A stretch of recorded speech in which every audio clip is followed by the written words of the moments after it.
Ah, sí, sin problema. Entonces, bueno, entonces ya en un minutito empezamos, ¿no? Todo esto, ok. Ujú. Entonces, pues vamos a ver, vamos a empezar, ¿no? Entonces, bueno, estamos aquí, ¿no? Para, pues digo, una sesión más de este seminario permanente, complejidad, perdón, narrativas urbanas, géneros, creaciones y apropiaciones espaciales, ¿verdad? En esta ocasión vamos a tener como invitado al maestro Víctor Fernando Medina Martínez, ¿verdad? Él es egresado de la Escuela Superior de Turismo del Instituto Politécnico Nacional, tiene una amplia experiencia profesional en todos los ámbitos, ¿no? Del turismo, ¿no? Del sector turístico y más aparte, ¿no? Se ha dedicado también a la docencia en la Escuela Superior de Turismo, ¿verdad? Donde imparte clases de metodología y de epistemología y estudia actualmente el doctorado en Ciencias en Arquitectura y Urbanismo en la Escuela Superior de Ingeniería y Arquitectura, Unidad de Camachalco, del Instituto Politécnico Nacional, ¿verdad? Entonces, donde, digamos, hace una investigación sobre los complejos urbanos triculturales, ¿no? Caso de estudio Plaza de la Constitución y Plaza de las Tres Culturas, y que, digamos, derivado de esto, pues tiene aquí, nos trae esta conferencia que se llama Turismo Cultural, Patrimonio e Imaginarios de los Complejos Urbanos Triculturales, Plaza de la Constitución y Plaza de las Tres Culturas, ¿verdad? Que está siendo grabada para poder ser subida al canal de YouTube, ¿verdad? Que se llama Emotrópolis, Seminarios Regina IPN, y posteriormente a su ponencia vamos a tener oportunidad de poder interactuar con el maestro Víctor Fernando, ¿va? Para que podamos hacerle preguntas, comentarios, etcétera, ¿no? Todo lo que gusten, ¿no? Y también, ¿no? Vamos a poder dar la palabra a través de levantando la mano, ¿no? Directamente, ¿no? O escribiendo su pregunta a través del chat, ¿no? Y vamos a tener también la posibilidad de poder, digamos, poder discutir más sobre esto, ¿no? Entonces, pero doy la palabra, ¿no? Al maestro Víctor Fernando Medina Martínez para que inicie con su ponencia. Muy bien, muchas gracias, doctor. Pues bueno, vamos a comenzar, como bien comenta el doctor José Antonio. Esta ponencia lleva por título Turismo Cultural, Patrimonio e Imaginarios de los Complejos Urbanos Triculturales, Plaza de la Constitución, Plaza de las Tres Culturas. Esta ponencia surge también como un producto colateral a la investigación doctoral que ya se mencionó hace un momento. Agradezco el foro para poder presentar algunos avances relacionados con la investigación que se está llevando a cabo y pues bueno, la vinculación que podemos presentar desde un enfoque multi, inter y transdisciplinario entre las distintas disciplinas que tienen pues relación en lo que es el sector social, esta injerencia de lo que es la construcción social en sus distintas aristas, en sus distintos sentidos, y en este caso pues lo vamos a abordar desde la perspectiva de apropiación del espacio con base en la práctica turística y propiamente en lo que es el turismo cultural. Esta clasificación del turismo que vamos a caracterizar un poco más adelante, que vamos a ahondar un poco en la cuestión histórica, en la cuestión epistemológica del sentido que se brinda a lo que es el turismo cultural, la relación que tiene con este espacio y pues bueno, cómo es que es interpretado desde distintos puntos de vista, dependiendo de los actores, este mismo lugar, porque para una persona puede significar algo muy relevante la Plaza de la Constitución por su contexto histórico, pero para otra persona puede serlo por su contexto personal, para otra persona por el contexto turístico, propiamente por el contexto cultural, religioso, político, etcétera. Entonces, vamos a platicar acerca de esta multidimensionalidad contextual y pues bueno, vamos a comenzar teniendo una visión con respecto a lo que es la propiedad del turismo desde sus distintas perspectivas. En una primera instancia mencionamos el tema del turismo desde dos vertientes. La primera es la visión positivista cuantitativa y la segunda es la visión humanista cualitativa e interpretativa. Este sentido tiene que ver con la forma en la cual nosotros configuramos la utilidad, por así decirlo, del turismo o la finalidad hasta cierto punto. El turismo surge, recordemos, como una actividad económica preponderantemente en aquellos espacios en los cuales pues no había otra posibilidad de desarrollo económico basándonos en los sectores primarios y secundarios, y entonces el turismo surge como una respuesta hasta cierto punto dentro de lo que es el contexto de la actividad económica, particularmente en México. Entonces, el mundo tiene una visión similar a esta a partir del modelo industrializado que se da posterior a la revolución industrial, valga la redundancia, con respecto a lo que es el devenir económico de la sociedad. Entonces, en ese momento nos damos cuenta que caracterizamos el viaje como una actividad económica y le damos este sentido preponderantemente cuantitativo en el cual nos importa cuál es el presupuesto que tenemos para viajar, cuáles son los costos de las habitaciones de hotel para poder pernoctar, cuáles son los costos de los medios de transporte para poder llegar a un destino. Y entonces vamos convirtiendo el viaje y la experiencia en una cifra solamente. Vamos dándole sentido a nuestra experiencia y a nuestro viaje en cuánto vamos a gastar, cuánto vamos a ahorrar, y para las estadísticas de las organizaciones gubernamentales, no gubernamentales, pues muchas ocasiones el turista se vuelve eso, una cifra solamente. Por otra parte, tenemos la visión cualitativa, interpretativa y humanista, en la cual tomamos en consideración un desarrollo más amplio de lo que es el ser humano, su concepción de lo que es el viaje, la hospitalidad e incluso vamos a hablar de temas como pudiera ser la autorrealización del individuo. Cómo es que el turismo y el viaje se puede convertir en una de las esencias por las cuales una persona le da sentido a su propia vida. ¿A partir de qué? Pues de este interés por conocer aquello que desconoce, obviamente, pero también darle un nuevo sentido a aquello que ya conoce, porque el turismo nos da esta perspectiva. Siempre vamos a poder visitar un lugar y volver a visitarlo con un contexto y una mirada distinta. La primera ocasión que nosotros visitamos un espacio probablemente sea con esa mirada de curiosidad. Posteriormente podemos tener una mirada mucho más analítica y posteriormente pudiéramos tener una visión crítica con respecto a lo que representa el atractivo turístico, a lo que representa la experiencia. Pero esto nos lo va a ir dando el conocimiento y pues esta recurrencia en lo que es el viaje, pero también el conocimiento que adquirimos de maneras distintas con respecto a lo que es aquello que estamos contemplando, que lo vamos a mencionar un poco más adelante también. Tenemos propiamente, para entrar un poquito ya más en el tema de lo que es el turismo cultural, pues vale la pena remontarnos a los antecedentes históricos del turismo en el sentido de esa necesidad que comenzaron a tener las personas por desplazarse de un lugar a otro, pero ya por una cuestión no necesariamente inherente a su supervivencia. Recordemos que los primeros trayectos que realizaba el ser humano para poder ir de un lugar a otro, pues era por una necesidad de comida, por una necesidad de dónde coexistir o de dónde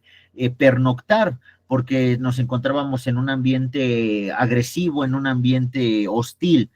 Y la sociedad, el ser humano fue evolucionando al momento en el cual pues comienzan a tener un desplazamiento por una cuestión relacionada por el gusto en algunas ocasiones, como por ejemplo con el tema de los griegos, de los romanos, en el sentido de estos viajes que se realizaban a las termas, a los Juegos Olímpicos, y entonces tenían un interés de poder tener un mayor conocimiento, tener una aproximación a aquello que no era parte de su cotidianidad. Y entonces aquí nos vamos a un antecedente propiamente etimológico de lo que es la palabra cultura, que tiene que ver con el cultivo. Incluso Horacio lo menciona en sus epístolas con respecto al cultivo del ser, la educación espiritual que representa esta aproximación de la cultura para el ser humano, y esto nos va a llevar a un autoconocimiento y un autocultivo. Por eso es que tenemos esta interpretación de lo que es la cultura como parte de nuestra identidad, Y al tener nosotros esta identidad correctamente definida en el sentido de lo que es nuestra propia cultura, pues tenemos un autoconocimiento más amplio. Y esto nos lleva a lo que es la educación espiritual. Por eso, si hablamos de este tipo de educación espiritual basada en el cultivo del alma que mencionaba Horacio en sus epístolas, pues tenemos una perspectiva mucho más aproximada a lo que es la visión cualitativa y humanista del turismo. Pero entonces comienza la revolución industrial, vienen ciertos procesos relacionados con el capitalismo, con la globalización, y entonces le comenzamos a dar ciertos sentidos a lo que es la cultura, lo comenzamos incluso a hablar en términos de comercialización, en términos de usufructo, de apropiación, y entonces esta sociedad que transcurre tan rápidamente como es la del siglo XXI, pues obviamente le da un sentido mercantilizado a lo que es la cultura y desde la perspectiva turística, si ya tenía un enfoque de actividad económica en la cual pues lo que se prioriza es el beneficio y la acumulación de capital, pues obviamente vamos a tener este enfoque también relacionado con esta apropiación. Entonces, aquí tenemos un esquema y colocamos una pequeña definición que dice, el turismo cultural se define como aquel viaje turístico motivado por conocer, comprender y disfrutar el conjunto de rasgos y elementos distintivos, espirituales y materiales, intelectuales y afectivos que caracterizan a una sociedad o grupo social de un destino específico. Es decir, aquí estamos hablando en un sentido en el cual nos desplazamos por querer conocer un espacio que es distinto a nuestra cotidianidad y queremos conocer sus rasgos distintivos, incluso desde una perspectiva espiritual, material, intelectual, incluso desde la perspectiva afectiva. Y entonces el turismo con este sentido mercantilizado que se le brinda, pues se comienza también a tener una taxonomía del turismo basándonos en los intereses mercadológicos, porque le damos el nombre de segmento de mercado a fin de cuentas a esa porción del universo total de turistas que se encuentran disponibles para desplazarse en un sentido de interés relacionado con estos temas. Y entonces subdividimos y clasificamos el turismo como se ve en esta imagen, como se observa en este diagrama, en el turismo cultural. Y tenemos algunos relacionados como por ejemplo con lo que es el turismo rural, el turismo urbano, el turismo comunitario, el agroturismo, el turismo ecológico, el turismo etnográfico, monumental, religioso, artístico, gastronómico, etcétera. Y entonces nos damos cuenta que cada uno de estos elementos componen parte de nuestra propia cultura.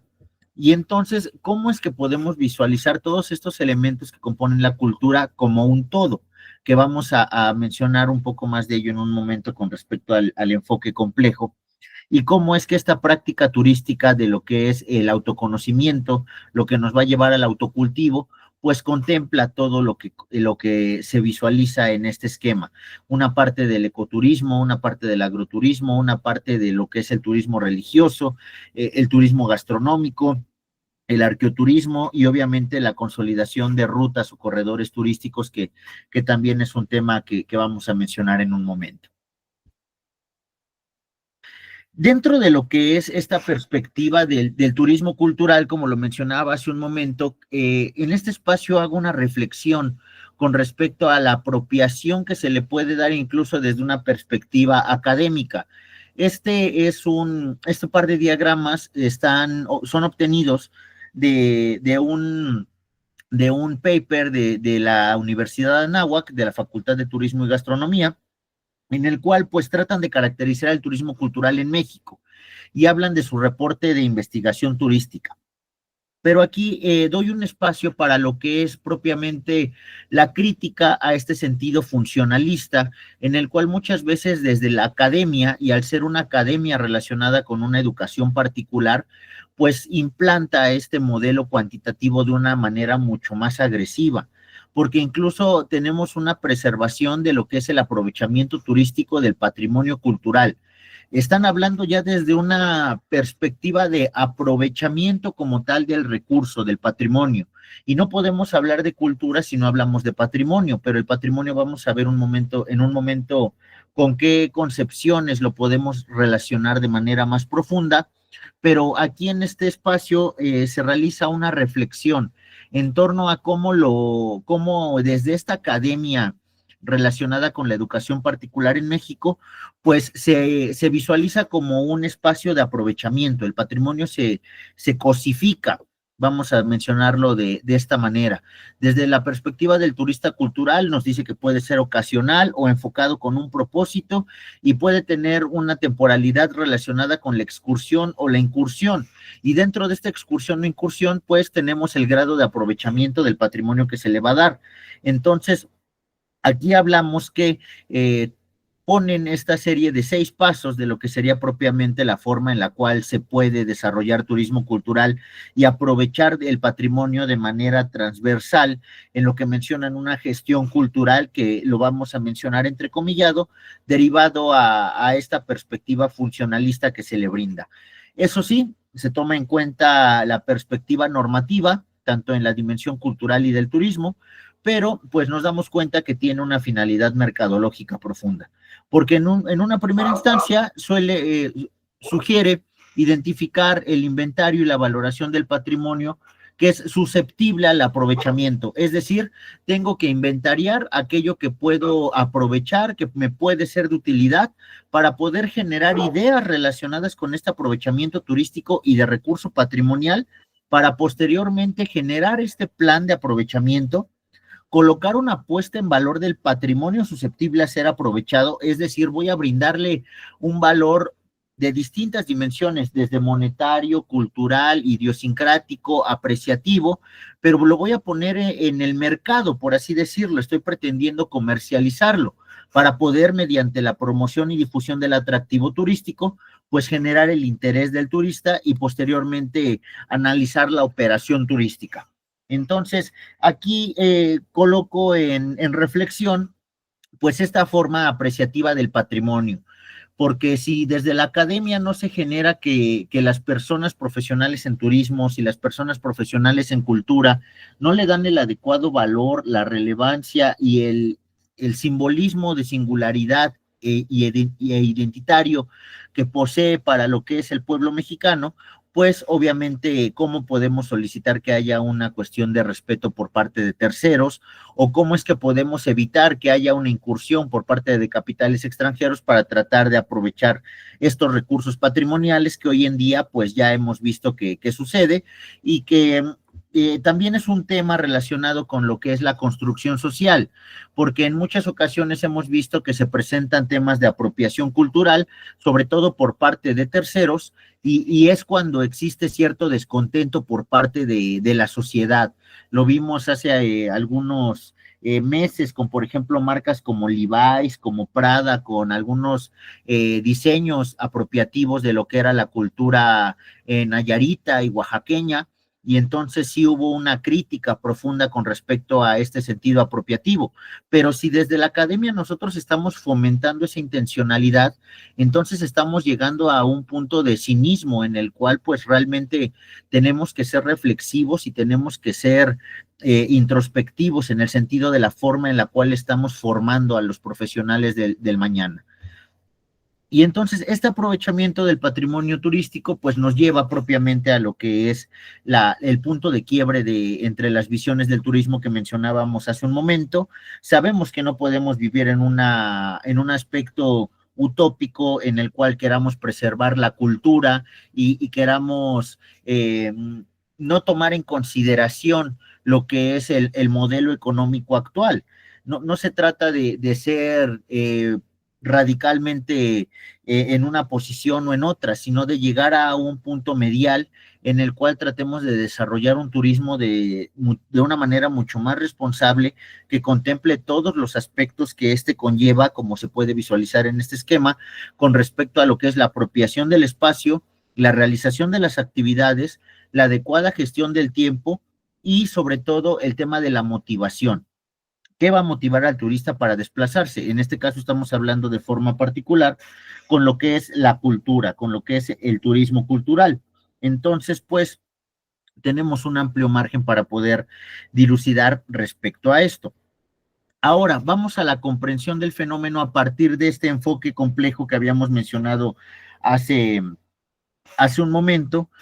con respecto a lo que es esta acción o actividad social compleja, con los principios básicos de la complejidad de Morán, como es el principio dialógico, el principio recursivo y el principio hologramático. Dentro de lo que es el principio dialógico, encontramos una relación antagónica muy interesante para lo que es el principio del turismo, que es el ocio y el trabajo.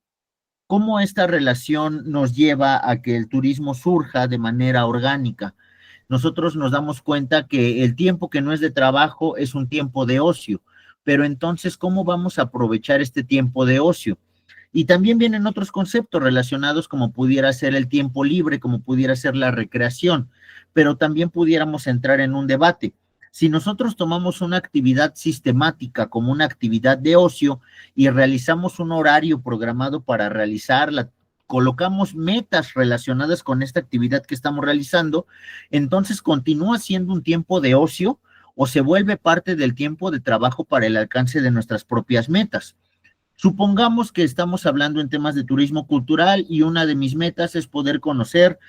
todos los museos de la Ciudad de México. Entonces ya me estoy brindando una meta por mí mismo.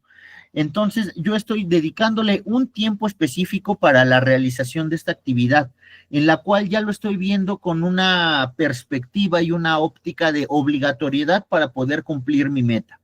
Entonces, estoy en un tiempo de trabajo para el cumplimiento de esa meta relacionada con mi enriquecimiento cultural, o realmente estoy fomentando y estoy haciendo parte de esta actividad de lo que es mi tiempo de ocio. Entonces, este diálogo que establece el ocio y el trabajo, pues es bastante interesante en el sentido de cómo es que el turista configura su propio tiempo a partir de su motivación en el espacio en el cual es capaz de incidirlo y las actividades que puede desarrollar en este mismo tiempo. Con respecto al principio recursivo, pues hablamos del tema relacionado con las causas se vuelven consecuencias y las consecuencias se vuelven causas, en las cuales el turista hace al turismo y el turismo no se puede desarrollar sin turistas. De modo que el turista se convierte tanto en el productor como el producto del turismo mismo. Eh, Aquí lo podemos visibilizar también en el aspecto académico, en el sentido, por ejemplo, que las escuelas no pueden existir sin estudiantes y los estudiantes no van a tener este papel si no existen las escuelas o las instituciones educativas en las cuales pues se cumple su objeto esencial, que es el aprendizaje. Entonces, ¿cómo existe esta relación entre productor y producto? ¿Cómo el turismo conlleva toda este andamiaje relacionado con la construcción del término? Y cómo es que el patrimonio y el turismo tienen una relación similar. El turismo le brinda cierta relevancia al patrimonio al ser elevado al carácter de atractivo turístico, pero el atractivo turístico también le da cierto lugar e interesa las motivaciones del turista cultural. Con respecto al principio hologramático, pues hablamos que el turista genera el turismo del cual es el sujeto, en el cual se desarrollan las actividades y pone de manifiesto la esencia del objeto, que es propiamente el turismo. En pocas palabras, el turismo se encuentra en cada una de las partes que componen su sistema y cada una de estas partes componen lo que es propiamente el turismo. El todo se encuentra en las partes y las partes se encuentran en el todo desde una perspectiva sumamente intrincada en el aspecto en el cual, por ejemplo, si visibilizamos el sistema turístico, pues podemos hablar de prestadores de servicios turísticos, del marco normativo, podemos hablar de lo que son los distintos subapartados, de lo que sería el alojamiento, los establecimientos de alimentos y bebidas, los guías de turistas, etcétera. Entonces, cada uno de estos elementos forma parte del sistema turístico y si nosotros quitáramos una parte de ellos, perdería su esencia. Entonces, este enfoque complejo nos lleva también a la apreciación del espacio, la apropiación del mismo y la forma en la cual el turismo cultural puede ser ejercido. Y esto nos lleva también a la interpretación del ser humano basándonos en estos aspectos que acabamos de mencionar. Y tenemos el desarrollo de esta triada, que es la realidad contra la realidad interpretada y el imaginario social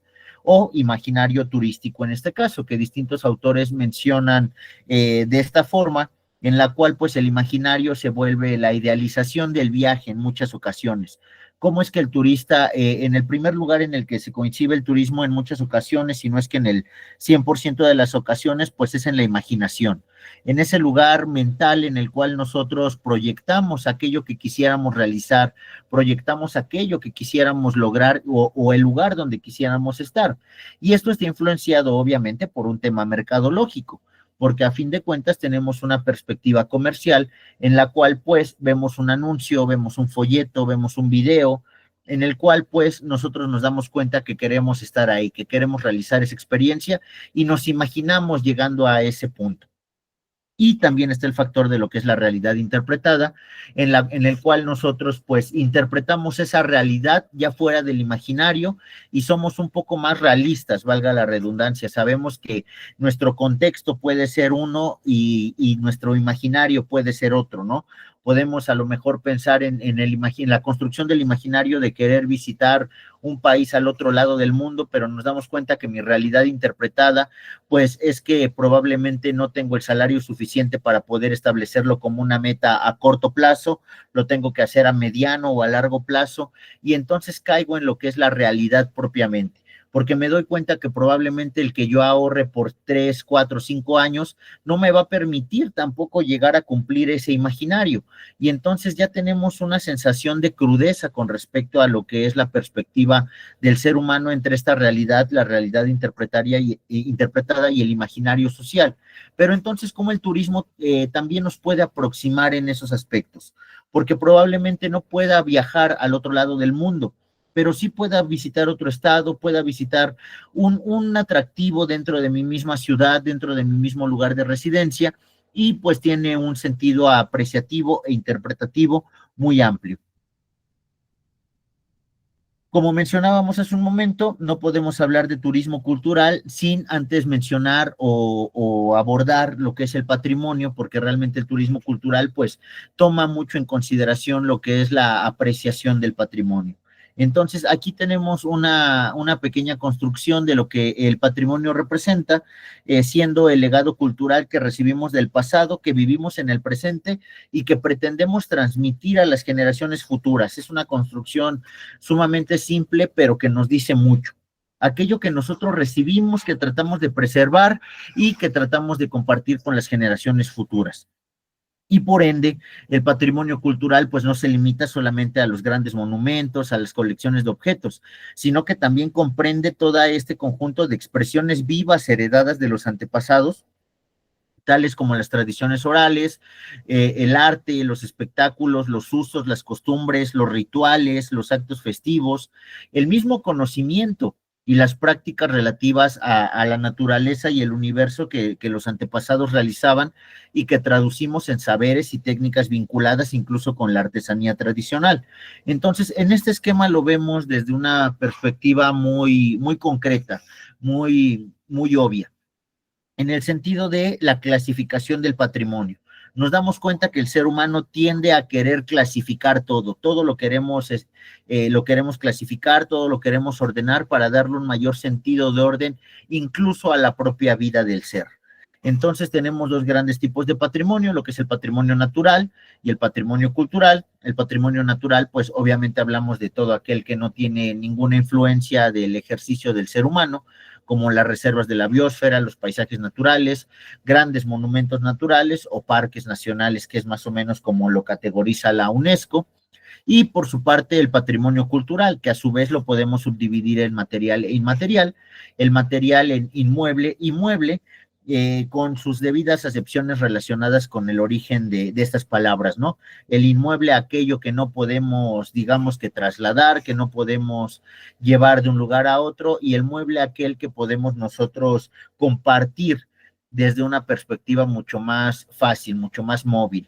Y el inmaterial, pues propiamente como se mencionaba hace un momento, con esta serie de prácticas, de costumbres, de conocimientos, tradiciones incluso que representan para cada uno de las personas que conforman una comunidad y que pretenden legar ese conocimiento a la siguiente generación. Entonces, el turismo cultural se basa muy importantemente en el sentido de esta apreciación del patrimonio, como lo mencionábamos hace un momento. No solamente su apropiación y aprovechamiento, sino la apreciación que se le puede brindar a este patrimonio derivado de su naturaleza, como lo mencionamos hace un momento. Con respecto ya propiamente a lo que es el abordaje a nuestros casos de estudio, que es la Plaza de la Constitución y la Plaza de las Tres Culturas, estos objetos de estudio se eligen como parte de los dos grandes complejos urbanos que representó desde la época prehispánica, pues su concepción de diseño incluso. Entonces, esto es con el afán de poder aportar en el campo urbano arquitectónico en el sentido de lo que es el marco conceptual con el desarrollo del concepto de lo que es el complejo urbano tricultural, identificando este espacio como aquel espacio en el cual convergen rasgos de los tres momentos históricos que le han dado identidad a lo que hoy en día es México. Y entonces, pues, la Plaza de la Constitución y el Templo Mayor son, la Plaza de la Constitución y la Plaza de las Tres Culturas, pues son ejemplos magnánimos de este sincretismo, de este amalgamiento cultural que se lleva a cabo y cómo es que hemos ido transitando. Y entonces vale la pena hacer una pequeña revisión histórica con respecto a esta evolución. Aquí, por ejemplo, mencionamos del recinto sagrado del Templo Mayor a lo que hoy en día es la Plaza de la Constitución de la Ciudad de México, interpretando justamente la apropiación que le vamos a brindar al espacio. Aquí tenemos una representación de lo que era el recinto sagrado del Templo Mayor con la debida concepción de sus templos, los edificios que tenían cierta relevancia para lo que era la cotidianidad social mexica, pero también la relevancia ceremonial y ritual que representaba, como por ejemplo el juego de pelota. Y entonces tenemos este sentido de desarrollo en el cual pues la apropiación del espacio ha ido cambiando, ha habido una manifestación distinta con respecto al usufructo que se le brinda y la apropiación que se le da al espacio,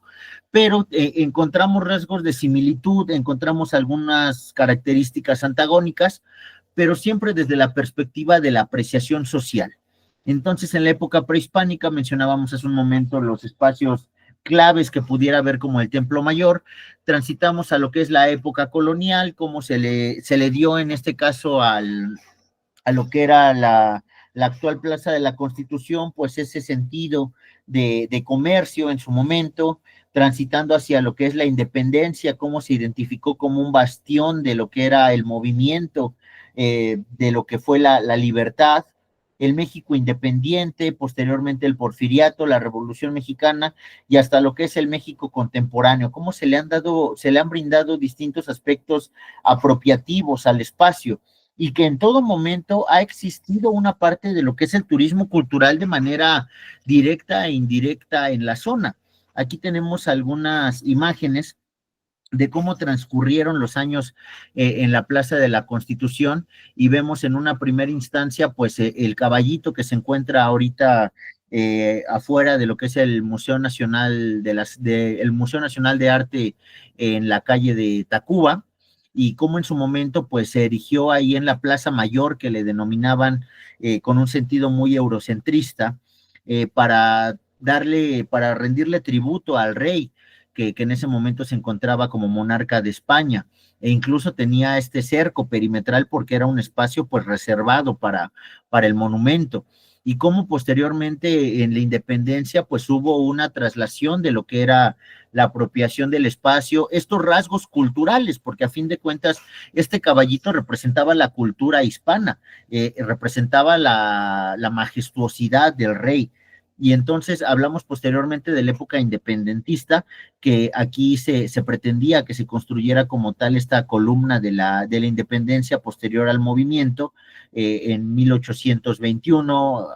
años adelante, pero pues que solamente terminó por consolidarse lo que era el Zócalo como tal, que es la base de la construcción del monumento, de ahí que incluso hoy en nuestros días, pues muchos conozcan este espacio como el Zócalo, porque es la base del monumento, sin embargo, pues implementado de forma incorrecta el término.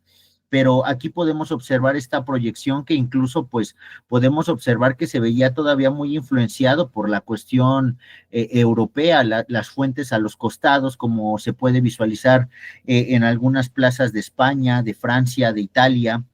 Tenemos posteriormente ya el aspecto en el cual se transitó hacia lo que era la apropiación del espacio con un sentido mucho más recreativo y familiar. Así fue como se ha caracterizado por distintos autores, en el cual pues era un tipo la Alameda hoy en día, ¿no? Tenemos un espacio verde que se aprovechaba, que era para las familias, para que pudieran ir con los niños, para poder tener pues una proximidad a lo que era el espacio público. Se comenzaba a concebir este concepto más en cuanto a la mexicanidad del concepto del espacio público para el disfrute de las personas y de la sociedad. Y pues bueno, ya posteriormente cómo se transitó también al sentido funcionalista del mismo espacio, en el cual pues aquí fungía como estacionamiento, pero también era una estación de tren, una estación de un medio de transporte, pues que trataba de darle salida a lo que era digamos, el centro de la Ciudad de México a fin de cuentas. Entonces, ¿cómo se ha ido evolucionando este espacio? ¿Cómo ha tenido ciertos aspectos relacionados con la práctica del ocio, de la visita, del turismo cultural, de la movilidad incluso? Y pues hoy en día, ¿cómo se tiene configurado lo que es la Plaza de la Constitución, que ya el gobierno está queriendo llevarlo a lo que es propiamente la peatonalización del mismo espacio? Y entonces hablamos de lo que es ya el entorno inmediato de lo que es la Plaza de la Constitución, la contemporaneidad, la importancia que tiene para la cultura mexicana, a tal grado que pues es ya un patrimonio cultural de la humanidad consolidado en distintos aspectos por parte de la UNESCO, comparte el nombramiento con Xochimilco, como bien lo sabemos, desde 1987, y pues bueno, el tema de las revisiones que se realizan de manera constante con respecto a todo lo que conlleva este nombramiento. Y pues bueno, aquí tenemos ya algunos ejemplos de lo que es la modernidad, la adaptación de lo que en su momento fue actualmente es el Palacio de Correos, que tiene también el Museo Naval, pero que este edificio, pues, en la época virreinal, pues tenía una finalidad médica, era un hospital, y posteriormente, pues ya la modernidad en el sentido de la torre latinoamericana, todos los aspectos relacionados con trabajo, con ocio, incluso con la gastronomía local que podemos encontrar en estos espacios. Este es un pequeño mapa con respecto a lo que son los perímetros del espacio. Y pues bueno, propiamente esa fue la caracterización de uno de los casos de estudio con base en su contemplación cronológica histórica. Podemos comenzar a hablar de lo que es la edificación del complejo urbano tricultural como concepto, este espacio que comparte estos rasgos, que comparte ciertas prácticas, que ha ido evolucionando, pero que es dinámico. Es dinámico porque la sociedad le brinda este sentido de dinamismo, como lo mencionamos, la complejidad social es sumamente amplia, es sumamente subjetiva, entonces, ¿cómo se le brinda este dinamismo al espacio? No es lo mismo la Plaza de la Constitución para una persona que para otra por su distinto sentido apropiativo. Y lo mismo nos sucede con el caso de Tlatelolco, con lo que es la Plaza de las Tres Culturas, mencionando pues que este espacio tuvo una importancia histórica sumamente relevante como el último reducto mexica ante el asedio español. Entonces, cómo también va construyendo la identidad cultural del espacio a partir de este lugar que muchas personas consideran como secundario con respecto a lo que es la Plaza de la Constitución y el recinto sagrado del Templo Mayor, pero en Tlatelolco también existía este recinto sagrado del Templo Mayor y las distintas acepciones que tenían pues estos dos grupos de mexicas, los mexicas de Tenochtitlán y los mexicas tlatelolcas, en el aspecto de cada uno digamos, su finalidad principal, unos como guerreros y los otros como comerciantes. Y entonces, incluso muchas personas creen que que la Catedral Metropolitana pues es la primera iglesia en la Ciudad de México, fue de las principales que se comenzó a edificar, y pues es mentira. La realidad es que el primer templo que se edificó de manera directa por orden de Hernán Cortés pues es el templo de Santiago Apóstol, ya que este fue el espacio, como lo comentábamos hace un momento, de la última resistencia mexica, y pues se encomienda el templo a Santiago Apóstol, que es el santo de las batallas o de los guerreros, de acuerdo a la concepción que se tenía en ese momento, en 1500, en lo que era España. Y este templo es sumamente interesante porque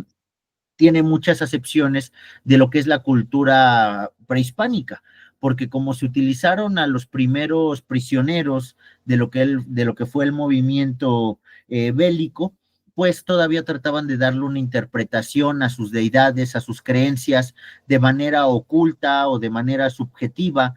tratando de disfrazarlo de lo que los españoles les mencionaban que querían que esculpieran o que involucraran en la construcción del templo. Entonces, todavía si visitamos este lugar, pues nos vamos a encontrar algunas figurillas que representan deidades prehispánicas, pero pues que están dentro de un templo católico. Y pues bueno, aquí nos pudiéramos derivar a algunos otros temas como la concepción de la idealización, de lo que fue también el simbolismo religioso y cómo se hizo este movimiento de traslación, por así decirlo, de lo que era una cultura y una perspectiva a otra. Aquí podemos también apreciar en lo que es la Plaza de las Tres Culturas, pues el sentido de la modernidad, obviamente el tema de la apropiación del espacio con un sentido habitacional, que esta es una cuestión también interesante en la Plaza de las Tres Culturas y de Tlatelolco, pues que tiene una funcionalidad habitacional preponderantemente, en contraste a la Plaza de la Constitución, que pues tiene una concepción más comercial, más cultural.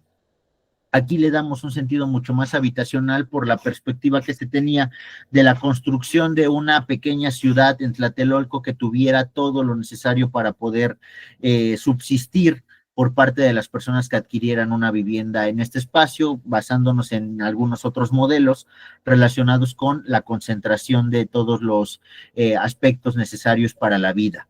Y pues bueno, la construcción también de lo que fue en su momento la torre de la Secretaría de Relaciones Exteriores, hoy en día el Centro Cultural Universitario Tlatelolco, y pues como también este aspecto tiene que ver con la cultura de México, en el sentido pues que el contexto de desarrollo también estaba relacionado con la realización de las Olimpiadas. El gobierno quería mostrar que México tenía la capacidad de tener edificios de esta categoría, tener edificios con esta altura, y pues el mostrar al mundo que México tenía avances importantes en lo que era la concepción urbana de su territorio. Y entonces, pues aquí también una cuestión importante, pues es ya la parte de los vestigios arqueológicos prehispánicos, en los cuales pues se decidió conservar justamente como una característica de singularidad en el mundo, porque se mencionaba en su momento que la intencionalidad de los arquitectos que planificaron este espacio de Mario Pani probablemente tenía la intencionalidad de hundir toda esta zona y convertirlo en un lago artificial. Entonces, hubo por ahí alguna concepción del gobierno relacionada con el evidenciar la singularidad que podíamos tener, que desde el edificio de Relaciones Exteriores se pudiera apreciar en la ventana este desarrollo cultural, el amalgamiento y el sincretismo que ha tenido el mexicano hasta lo que es el día de hoy. Entonces, pues es como ha transcurrido este espacio. Y nuevamente el tema de la construcción de los imaginarios dentro de lo que es el espacio y propiamente lo que sería este complejo urbano tricultural. En el caso de Tlatelolco, pues tenemos en una primera instancia la visualización del entorno habitacional que habíamos comentado, que pudiera parecer un entorno habitacional como cualquier otro. Sin embargo, se le da cierto simbolismo, se le da cierta interpretación basándose en los acontecimientos que han ocurrido ahí. Tenemos el antecedente de uno de los que fue en su momento el mercado más importante de Mesoamérica, es la apropiación y el sentido que se le brinda al templo que les mencionaba hace un momento, y pues bueno, incluso la apreciación y la apropiación turística, cultural y social de la manifestación y esta forma de expresión como por ejemplo con respecto a lo que fueron los acontecimientos del movimiento estudiantil.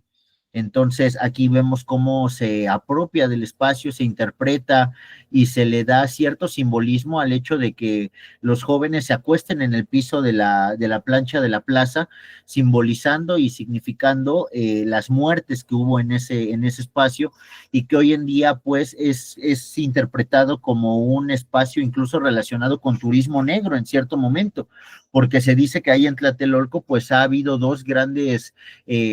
movimientos violentos de matanzas. En su momento, la primera matanza, pues fue el asedio español al último reducto mexica y posteriormente, pues esta matanza que hubo de los estudiantes en el movimiento de 1968. Entonces, ¿cómo es que pudiera incluso ser parte de esta concepción de lo que es el turismo negro pudiéramos llamarlo el morbo que tienen las personas por conocer estos espacios en los cuales pues suceden tragedias? Pero volvemos a la concepción de la clasificación del turismo. El turismo negro pudiera ser parte de un turismo cultural, es una subcultura dentro de lo que es la sociedad mexicana, este morbo de contemplar los espacios en los cuales han ocurrido tragedias o han ocurrido acontecimientos que contemplan rasgos de violencia.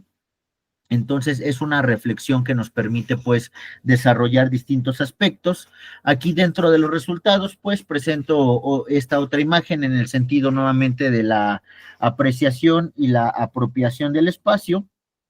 en su sentido de la vista de la avenida 20 de noviembre con respecto a lo que fue hace unos días cuando se erigió una réplica de lo que es el castillo de Cuculcán en la plancha de la Plaza de la Constitución, pues esto con motivo de la celebración y la conmemoración del año de Felipe Carrillo Puerto. Sin embargo, ¿cómo es que este espacio tiene todo esta posibilidad apropiativa e interpretativa? Tenemos dos de los almacenes comerciales más importantes a nivel nacional y en medio algo que se pretende reflejar con esta imagen, pues es la expresión nuevamente popular y social, porque aquí lo que teníamos era una manifestación del Sindicato de Maestros de Oaxaca. Entonces, como también este entorno ya se ha vuelto algo cotidiano dentro de lo que es la complejidad social, porque ya vemos a gente transitando, gente que está realizando sus compras, mientras otras personas están manifestando y otras personas están participando en un acontecimiento cultural por este lado al fondo en la Plaza de la Constitución y otras personas están realizando actividades relacionadas con el culto religioso en lo que es la catedral. Entonces, ¿cómo todo esto acontece en un espacio menor a unos cuantos kilómetros cuadrados a la redonda, unos kilómetros a la redonda? Y pues bueno, cómo convergen todos estos sentidos apropiativos e interpretativos del espacio. Tenemos finalmente estos temas relacionados con esta interpretación de lo que es el turismo cultural como un conjunto de prácticas relacionadas con lo que nos pudiera llevar al autocultivo, al autoconocimiento y por ende a una experiencia de la vida buena, retomando este concepto de lo que es la vida buena, en el sentido de incluso poder hablar de lo que es desde la sabiduría náhuatl. La sabiduría náhuatl nos menciona también el tema de que una vida buena pues es aquella que vale la pena ser vivida. Dependiendo de qué, es sumamente subjetivo, porque para cada uno de nosotros el vivir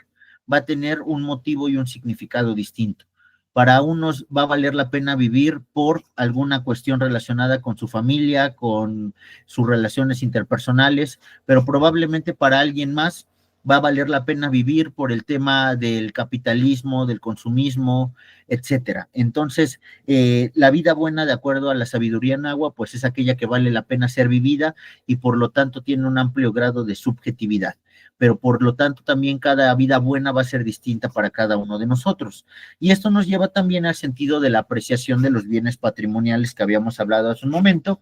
el tema relacionado con la autenticidad y por ende también con la singularidad del espacio, que esto es lo que nos lleva también nuevamente de forma recursiva a lo que es la configuración del destino turístico cultural, porque el hecho de que un destino tenga esta singularidad, pues es lo que va a motivar al turista que quiera desplazarse a otro lugar para poder conocer aquello que se encuentra solamente en ese espacio. Podemos poner como ejemplo estas plazas en las cuales, pues, en estos espacios se puede visibilizar de manera muy tangible los aspectos de la triculturalidad, y es una situación que probablemente no suceda en otro lugar. En otro lugar no vamos a encontrar edificaciones que tengan un reducto, que tengan la implementación de materiales de lo que fue la civilización previa a su establecimiento. Entonces, es una cuestión relacionada con estos aspectos de singularidad. Si lo queremos ver a gran escala y de una manera mucho más simple, podemos hablar de atractivos turísticos pues mundialmente icónicos, como pudiera ser la Torre Eiffel, como pudiera ser el Coliseo Romano, en el cual pues sabemos que sí o sí debemos de viajar a París, debemos de viajar a Roma para poder conocer dichos lugares. Es un aspecto de singularidad, de lo contrario pues no habría probablemente el mismo interés ni la misma motivación por querer viajar las distancias que se tienen que viajar. Entonces, esta singularidad es un factor importante para la motivación del turista. Eh, como reflexión final, también hablamos de lo que es la multidimensionalidad del turismo, obviamente contemplando, como mencionábamos al inicio, la no radicalización de las posturas, comprendiendo que todo lo que es la práctica del turismo cultural tiene un componente social, un componente cultural, un componente económico, un componente hospitalario y un componente intrapersonal. Es decir, qué tan relevante es para mí la práctica del viaje. Y por ende también podemos comprender el turismo como un ente o como un factor de reconciliación en la sociedad. Como el turismo cultural, incluso la Organización Mundial del Turismo, hoy en día ONU Turismo, pues tiene esta concepción incluso dentro de lo que es su código de ética relacionada con el hermanamiento de los pueblos a partir de la experiencia del viaje. Entonces, pues se vuelve una situación interesante de mencionar cómo es que el turismo puede abonar a lo que es la reducción de las brechas sociales, a lo que es el saneamiento del tejido social. Entonces, pues bueno, esa es una reflexión que cabrá en algún otro foro. Y pues bueno, aquí una imagen con respecto a la apropiación que mencionábamos del espacio de la Plaza de la Constitución, de manifestación, de júbilo, de gozo, tenemos un escenario y obviamente pues el sentido que le va a brindar cada una de estas personas o de estos individuos a la práctica que está llevando a cabo. Probablemente habrá quien esté ahí porque lo obligaron a ir, porque es su gusto, por lo que ustedes quieran, pero a fin de cuentas es una apropiación del espacio distinta y es una práctica que los está llevando a desplazarse fuera de su lugar habitual de desarrollo en la mayoría de las ocasiones.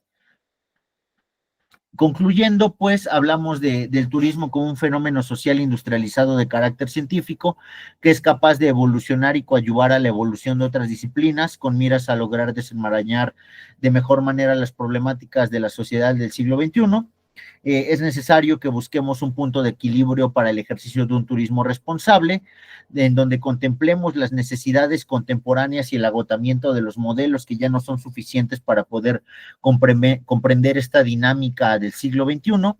la adecuada normalización de los destinos y la gestión y desarrollo responsable en torno a lo que es la actividad. Aquí tenemos una pequeña infografía con respecto a lo que es hacer turismo responsable. Hablamos de lo que es incluso la cultura local y esto también en un sentido del consumo local que lo mencionan como una parte importante de lo que es el apoyo a la comunidad receptora, pero que también valdría la pena hacer un análisis con respecto a la no romantización de este tipo de temas. Se habla de lo que son los souvenirs locales, impulsar la tradición artística cultural local, el transporte sostenible, respeto a la naturaleza, tours éticos que tengan la consideración del desarrollo de los lugareños sin dañar animales o degradar a la población, y pues propiamente lo que es la cultura local, respetar las costumbres locales con base en el sano ejercicio del turismo. Y pues bueno, aquí tenemos lo que es el perfil del turista cultural, que es bastante interesante también. Esta infografía la presento como una forma de redimensionar lo que el turismo representa hoy en día para el mundo desde la perspectiva económica, funcional, cultural, política y social. ¿Por qué? Porque esta infografía la realiza Iberdrola, Iberdrola es una de las empresas de desarrollo energético más importantes a nivel internacional, con sede en España. Pues bueno, ellos están hablando de la importancia que tiene el turismo cultural para el desarrollo de la energía y la diversificación de la energía, para que veamos también la posibilidad de esta relación multi, inter y transdisciplinaria. Y entonces estas empresas energéticas nos hablan que el turista cultural tiene un alto nivel formativo y cultural. Nos habla desde la perspectiva incluso de los millennials y de los seniors, que el turismo cultural pues es posible que lo realicen todas las personas sin importar el segmento de la edad, que las personas o los turistas culturales están interesados en aspectos locales como la gastronomía, como las tradiciones, se muestran preocupados por el medio ambiente, aprecian estas diferencias culturales que hablábamos de singularidad, viajan de forma frecuente, se valora la calidad y la comodidad, que esto también es un aspecto pues importante para el adecuado ejercicio del turismo, que igualmente cabrá la reflexión en otro foro y pues buscar conocer a la población local y su forma de vida, pero desde una perspectiva etnográfica y responsable, no desde una perspectiva comercializada en la cual yo vea a la comunidad o vea a los residentes como si fuera un zoológico, como si fuera un tema en el cual pues estoy queriendo identificar diferencias o de esta manera, ¿no? Sino como una parte en la cual yo me pueda integrar con esa comunidad, ser parte de esa comunidad e incluso intercambiar impresiones, intercambiar conocimientos, que esta es la forma en la cual, por ejemplo, la OMT menciona que se pueden disminuir esas brechas sociales y esa reparación al tejido social. Entonces, pues es una cuestión bastante compleja que nos lleva a la configuración de lo que es el turismo cultural, lo que nos lleva a la comprensión de lo que es la apropiación y apreciación del espacio y pues bueno, toda la complejidad que conlleva en el desarrollo urbano del espacio en el cual se genera. Y por mi parte sería todo por el momento con respecto a este tema. Muchas gracias.